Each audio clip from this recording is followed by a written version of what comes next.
संविधान भले ही इस देश में लागू हो गया हो है, लेकिन आज भी हमारे लोगों के साथ जातीय उत्पीड़न होता है, सामाजिक भेदभाव झेलने पड़ते हैं, राजनीतिक रूप से भी भेदभाव है और हम नहीं समझ पा रहे हैं।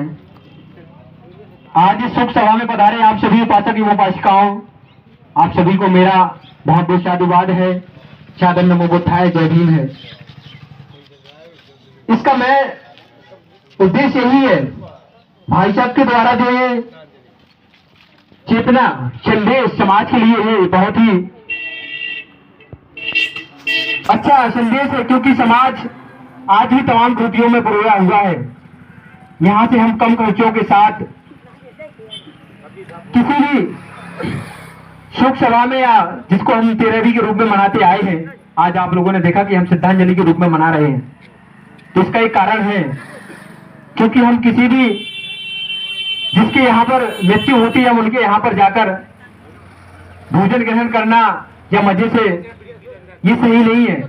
हमें उनके बीच जाकर उस परिवार से मिलना है, उसके दुखों को साझा करना है, समझना है और हर दुख तकलीफों में आना है। तब आप उनके प्रति एक अच्छे रिश्तेदार या जो भी लगते हैं, सहभागी है, जो भी हो, तब जाकर आप स्पष्ट हो पाते हैं। लेकिन सिर्फ हमें तो इसी चीज से रुचि है कि कब खाना बने।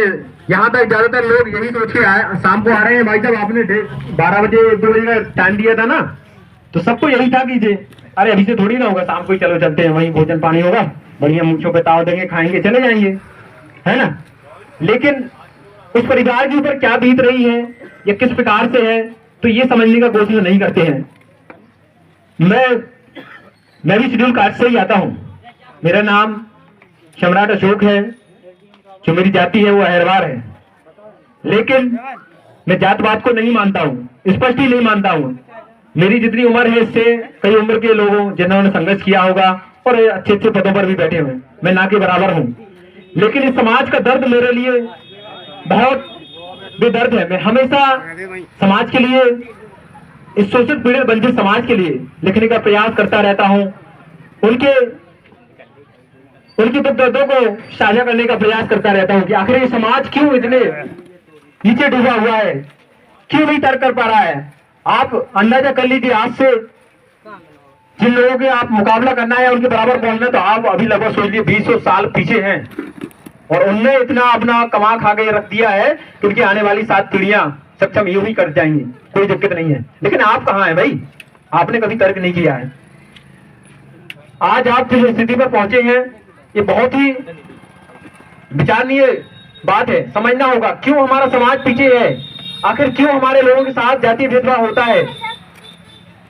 मैंने आज से पूर्व 2 वर्ष पहले, भाई साहब, मेरे दादाजी का देहांत हो जाता है और ये जो बाल होते ना मुंड, तो मैं मुंडन नहीं करवाता हूँ, क्योंकि मैं वैज्ञानिक व्यक्ति हूँ और लॉजिकल बातें वो विश्वास करता हूँ। क्योंकि मेरा मानना यही था कि वो कबीरदास भी कह के गए कि मुड़ मुड़ाए हरी मिले तो सबको ले मुड़ाए, और बार बार के मुड़ते भेड़ न बेको न जाए, है ना। तो भेड़ का कई बार मुंडन होता है, लेकिन वो उसे नहीं, वो बेकुंड की प्राप्ति हो पाती है। शायद ऐसा ही मेरा मानना था कि मैं जीते जी अपने दादाजी के लिए मैंने किया, उनके लिए दवा अस्पताल लेकर गया, उनकी जो सेवा रही वो किया मैंने। लेकिन मेरे मैं बाल अगर उनके मुंडा लूंगा तो इससे क्या स्पष्ट हो जाएगा भाई? पूरा समाज विरोध कर देता है कि अगर आप ऐसा नहीं करेंगे तो आपके यहाँ नहीं आएंगे लोग। लेकिन मैं संविधान को मानने वाला व्यक्ति हूँ, वैज्ञानिक तौर का व्यक्ति हूँ, तो मैंने कहा कर लीजिए भाई, नहीं आना मेरे यहाँ मत आइए। लेकिन मैं सर नहीं मानूंगा। लेकिन बाद में कुछ नहीं होता है, समाज बराबर आता है, सब कुछ करता है। और एक और, जैसे ही जिस शेड्यूल आप भी आते हैं मैं ओपन कर देता हूँ, कोई ऐसी नहीं है, हमारे ही लोग हैं सब बंसकार समाज के यहाँ। मैं क्या कर लेता हूँ, खाना खा लेता हूँ शादी में, तो पूरा जो समाज रहता है वो क्या कर देता है, बहिष्कार कर देता है, समाज से बाहर करने का। कि आप कैसे होकर, अहरवार समाज से होकर, वो आपने बंसकार समाज के यहाँ खाना खा लिया, कैसे इंसान हो भाई, कहाँ पढ़े लिखे हो? मैंने कहा भाई साहब यार, मैंने तो कभी ऐसा देखा ही नहीं है, जितनी मैंने बुक्स पढ़ी है उसमें कभी दिखा ही नहीं मुझे। कि हमसे भी कोई नीचा होता है या फिर उससे हमें उसके साथ बैठना नहीं चाहिए या उनके यहाँ खाना आना नहीं खाना चाहिए, ऐसा मुझे नहीं मिला तो मैंने खा लिया। बोले नहीं, ये आप विरोध जो क्रूतियाँ चली आ रही है नियम उनके विरुद्ध जा रहे हैं, आपको समाज से बहिष्कार कर दिया जाएगा, फलाना दिखाना, मतलब बहुत तरीके के मेरे परिवार के ऊपर भी बहुत ज्यादा प्रेशर लगाया। लेकिन मैंने हार नहीं मानी। मैंने कहा भाई मैं खाऊंगा, क्योंकि मैं जातिवाद को नहीं मानता हूं, मैं भारतीय संविधान को मानता हूं। और जिसने तू तय की तो मैं तुम्हारे ऊपर जातिवादी सूचक है ना केस लगाऊंगा, ध्यान रखना। सारे माते आते ठप होके शांत बैठ गए, किसी ने हिम्मत नहीं हुई फिर। तो हमें यही करना है, हमें पहचानना है। अगर आप जातिवाद को मिटाना चाहते तो हमें बहू बेटी का रिश्ता करना होगा, तब जाकर आप इस समाज से इस जाति प्रथा को खत्म कर पाएंगे। आपसे भी दिखावा करके कुछ नहीं करने वाले हैं, ना ही आपके जीवन में कोई बदलाव होने वाला है। हमें रोटी बेटी का रिश्ता करना होगा, तब जाकर ये जाति खत्म होगी। आप देखते होंगे डॉक्टर लक्ष्मण यादव प्रोफेसर हैं जिन्होंने रजक समाज की बेटी से शादी की है ना। नीरज भाई पटेल जो नेशनल जनमत के संपादक हैं, उन्होंने भी एक शेड्यूल कास्ट की बच्ची से शादी की। तो जातिवाद यहां से टूटेगा। मैं आपके साथ आऊं नेता बन के या कुछ भी गया फोटो ले जाऊं या कुछ मतलब के लिए खाना खा के चला जाऊं, यहां कुछ नहीं होने वाला है भाई साहब। आपको बदलना पड़ेगा, इन त्रुटियों का विरोध करना पड़ेगा। ये मत सोचिए कोई अवतार नहीं लेने वाला है। आज भी आप, मुझे पता है यहाँ पर भी ऐसी व्यवस्था होगी, आज भी आप बराबर में नहीं बैठ सकते होंगे। जो ओबीसी वर्ग है जनरल है उनके बराबर नहीं बैठ पाते होंगे, ये स्थिति है यहाँ और सभी जगह रहती है। तो आप कब तो समानता की लड़ाई लड़ेंगे यार। बाबा साहब कहे हैं कि 100 दिन बकरियों का जीवन जीने से बेहतर है कि एक दिन शेर का जीवन जीकर मरा जाए मेरे लोगों। तो हमें शेर का जीवन जीना है, स्वाभिमान के साथ जीना है। अगर आप इसी तरीके से रहे तो कुछ नहीं होने वाला है। शिक्षा बहुत ही महत्वपूर्ण है में हमारे लोगों को। उसके लिए मैं 2 लाइनें पढ़ूंगा।